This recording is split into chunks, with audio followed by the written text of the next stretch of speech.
the individuals, such as things like urgent safety notices, national office guidance, new things have been implemented. It's just getting confirmation that the crews are aware of what's going on in the service, and we're getting fed back to ourselves. The crews then go away to do their standard tests for the evening, the first 15-20 minutes, and we monitor the crews doing the standard tests, ensuring that everything's in place it should be, and they are testing equipment correctly as they should be. So that's undertaken in the first 20 minutes of each session.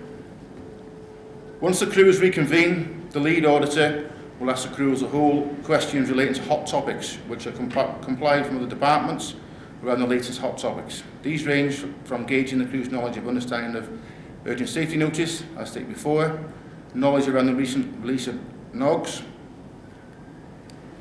categories such as hate crime and how to report accident investigations and near misses. Outcomes sections 5 and 6 are recorded and are used to feed back to the Service Operational Learning Forum, which can then act on knowledge gaps with the relevant department in order to be addressed. What we try and do, if we identify areas that people are unsure of, i.e. hate crime reporting or accident investigation, we will actually put somebody in place to provide that support and system for them so they understand the policy correctly. So, section 5, standard drill. Following a short question and answer session, the crew are then detailed to lead and don the PPE, which is checked once again on the station yard. Standard drill is led by one of the supervisory managers. This is identified previously before we attend the station, and we inform them on the parade who's actually going to take in the standard drill and who's going to do the scenario-based IC assessment. The drill predominantly takes the form of a 9-metre or 13-metre ladder drill. However, we do deviate to other risk-based drills based on the station location and the risk from that location. The drill will be fully detailed as per the drill book and facilitated by the supervisory manager. During the drill, one PSS team member will take the role of operational assurance. Generally, there's 3 PSS team members at every audit, should I mention that previously. So one will take the role of operational assurance. One team member will also debrief the incident commander after, and one team member will ask the point of safety during the drill, which we can intervene sometimes if something's not quite going right. We step in, ensure they understand why it's not going right and how it should be done correctly. So we have the opportunity to turn the standard drill into a coaching and mentoring if we do so need to. Moving on to section 6, the scenario. Working closely with our training and development department, the PSS team have set a number of 1 or 2 pump scenarios we can choose from. Depending on the location of the workplace of the audit, we will select an appropriate scenario, and again, one PSS team member will take the role of operational assurance.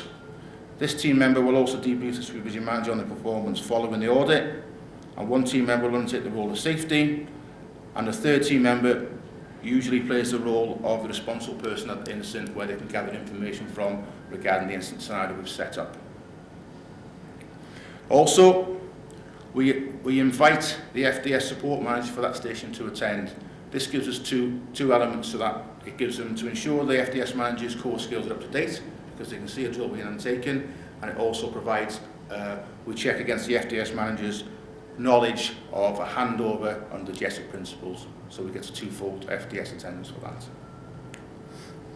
As stated, sections 5 and 6 can be turned into a coach and mentoring session for the crew and watch managers, depending on performance. If they do not meet the expected standard, we then re-audit them at a set time, usually within 6 to 8 weeks, but it's clear, it's not a no-notice audit, that one, it's an announced audit. We'll say we're coming back, and this is the criteria where you fell short in, and this is the areas that we can support you in reaching the criteria that we need to get you to.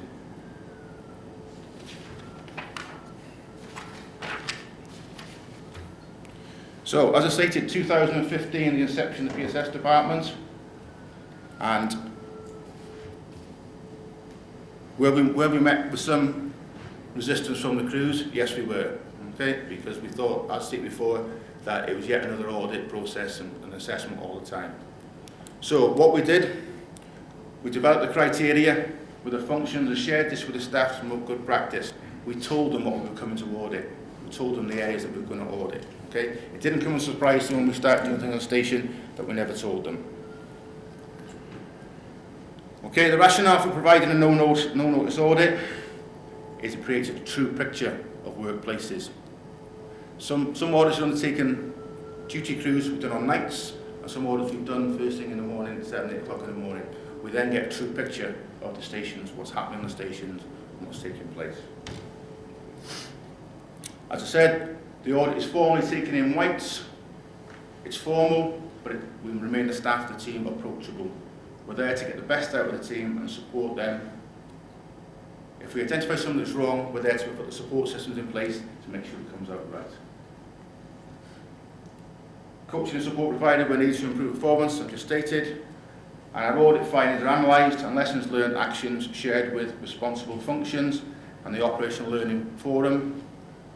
And we send out a quarterly briefing note to the staff identifying trends that we've identified during audits so they're all aware of what areas we are looking at and what we're finding.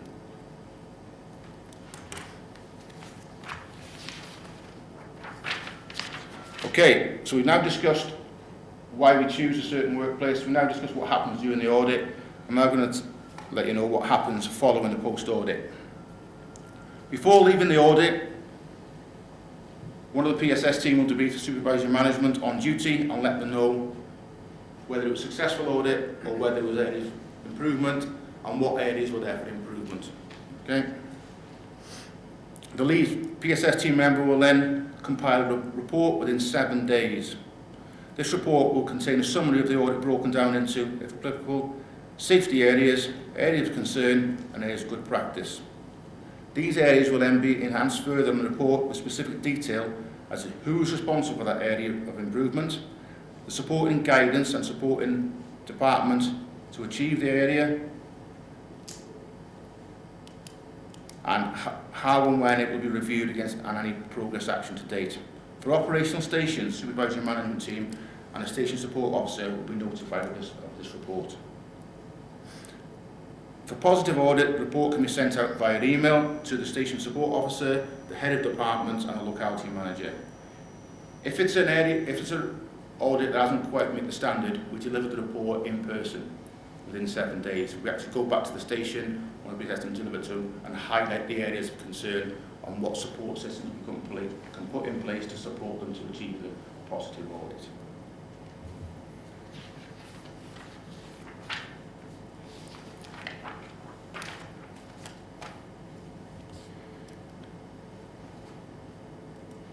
As I stated, when we identify areas within the audit process that need improving, it's about putting in place. It's not going in there and sort of what we used to say was chucking a hand grenade and leaving the place and leaving it walking away. It's about going in, identifying what's wrong and putting in place where they can source the correct information and the correct support to put those things right. If anybody, that's the end of the presentation. If anybody's got any questions, or if anyone wants to speak to us after about the audit process, we've got some contact details that you can have. Any questions at all?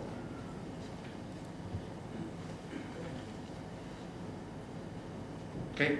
You talked about you look at risk assessments. Is that risk assessments for operational risk assessments, training risk assessments, station risk assessments, the whole gambit? We look at the whole gambit, yeah. Right. From building risk assessments to the training risk assessments to the fire safety risk assessments. Every risk assessment located in that station that we look at. We do that remotely prior to going up also. Okay, I'm just speaking from our experience of, and it's a problem for us at the minute, we're changing the way we look at it because we spend so much time redoing risk assessments for training activity, be it off-site or, so we're looking at the military approach to it, looking at safe systems of work, safe equipment, safe personnel, and identifying a safe place. And when you've got a safe place, then you have all the activities that can be carried out at that safe place is identified so they don't have to keep redoing it. But do you have a similar thing, or do we have regurgitating the same risk assessment? Yeah, we regurgitate the same risk assessment. We do have a health and safety risk assessment within our department who provides support. So if stations want to do off-site training or they want a different activity, he'll provide that support and go along with them and undertake that risk assessment. We have that ability to put that support in place. Who audits the auditors? And how do you prove your competence to then tell someone else that their competence is right? At this current time, we actually the FDS managers within there, we have to undergo our own audit process also. If we get a locality exercise programme regarding our core skills, we get core skills updates ourselves. Every course we have to attend that ourselves. And if there's a locality exercise programme, a large exercise, then generally the PSS station manager or group manager leads that to confirm our IC knowledge and understanding.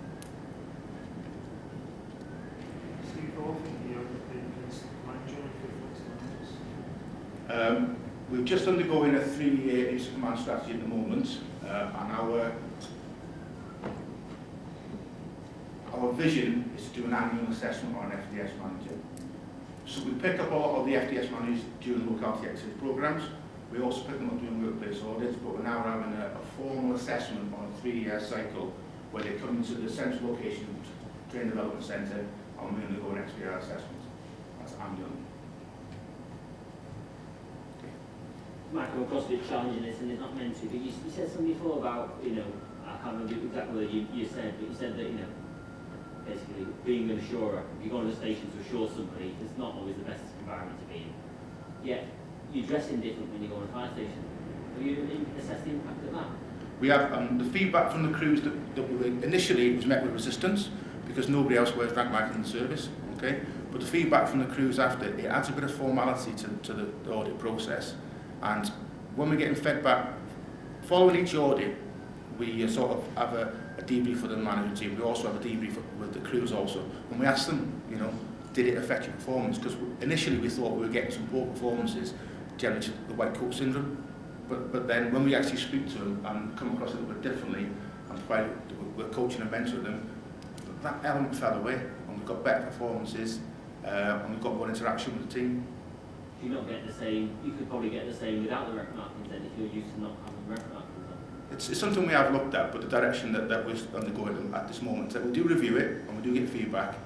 The direction we're going at the moment is to continue the way we're going because we've seen significant improvement in our standards in the service. There's just one question, a couple of parts to it really. Firstly, around the workplace audit on on-call stations. Is it carried out in the same way as you would do on a full-time station, with the duration of time, and that no notice is for on-call? Is that on their training night, or do you call them in? No. Whole-time station is just whenever they're on duty. Retained station is the drill net. I said some of the challenges we've had is the fact that we turn up to stations, they're not actually there. They've got some pre-planned training somewhere else and it hasn't been recorded. So we've actually gone to a station. We moved 4 members of the team to a remote location and there's no crew there because they haven't implemented stuff. So we encourage people to use their diaries actively so that we don't have wasted resources. But generally they take both the same, whether it's full-time or on-call? The audit process is exactly the same for WS and RDS, yes. Can I just ask, seeing the 3-member team that goes out to do the station updates, are there specialist practitioners included in that team, or do they sit in essential locations, like your health and safety practitioners and things like that? Within our team, we have a health and safety manager of the service. He is also an auditor, but he doesn't generally come out all the time because a lot of the audits are part of the sort of the operational side of it, and he sits back and does all the information after. Any other questions?